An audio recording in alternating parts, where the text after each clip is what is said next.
ইতালির বিশ্ববিখ্যাত brand Lamborghini আবিষ্কার করে পুরো গাইবান্ধাবাসীকে তাক লাগিয়ে দিল আমাদের চরাঞ্চলের এক যুবক। পড়াশোনা করতেছে ক্লাস 10-এ সায়েন্স ডিপার্টমেন্টে, এবং বাংলাদেশকে নিজস্ব টেকনোলজি বেসড এস্টাবলিশ করার জন্য এরকম যুবকদেরকে এগিয়ে আসা উচিত। তাই চলুন আমরা আমাদের বাংলাদেশকে টেকনোলজি বেসড করি, আমাদের নিজস্ব টেকনোলজি ইউজ করে আমাদের দেশকে সাজিয়ে আমরা সামনে এগিয়ে যাই। ধন্যবাদ সবাই। ল্যাম্বরগিনি আবিষ্কার করে ফেলছে ভাই, ল্যাম্বরগিনি ভাই, মাথা খারাপ।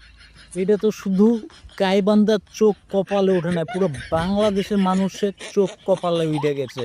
সবার চোখ এখন কপালে, সবাই এখন আসমানের দিকে তাকায় আছে ভাই। হায় হায়, কামটা পড়ছে কি গাইবান্ধার এই ছেলে, ক্লাস 10-এ পড়ুয়া ছেলে এত বড় আবিষ্কার করে আলাইছে, মানে ল্যাম্বরগিনি আবিষ্কার করে আলাইছে ভাই রে ভাই। কি কম, এটা আমাদের জন্য মানে গর্বের বিষয় ভাই। মানে এরকম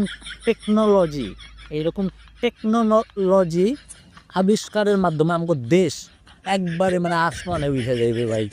মানে কিন্তু কথা হচ্ছে ভাই, এই ল্যাম্বরগিনি মানে পানিতে চলতেছে কেন? এটা একটু মানে রাস্তায় চালানো যায় না? রাস্তায় চালানো গেলে একটু ভালো হইতো আর কি, ঠিক আছে? মানে না, আসমানে চললেও সমস্যা নাই, কারণ আমাকে মানে চোখ তো কপালে উঠে গেছে, আমরা তো সব এখন আসমানের দিকে তাকায় থাকবো, তাই না?